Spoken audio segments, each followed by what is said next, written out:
Anong masasabi nyo kay General Luna? Napag-alaman namin na may masama siyang balak. Hindi gusto ng ilang politiko at negosyante ang iyong pamamalakad. Bayan o sarili, pumili ka! Masyado ka daw mayabang. Wala ba sa inyo mga bayan? Marahas. Kailangan may gawin tayo sa baliw na lunang yun. Pabayaan mo akong magturo ng tamang disiplina. Bakit hindi mo sinunod ang utos ko dito? He must be the bravest man I've ever seen, or the looniest lunatic this side of Frisco. Tugan mga kababayan!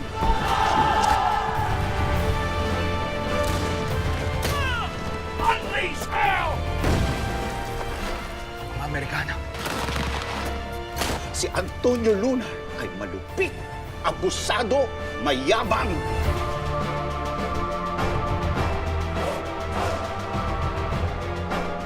Siya ang pinakamatalino kong general.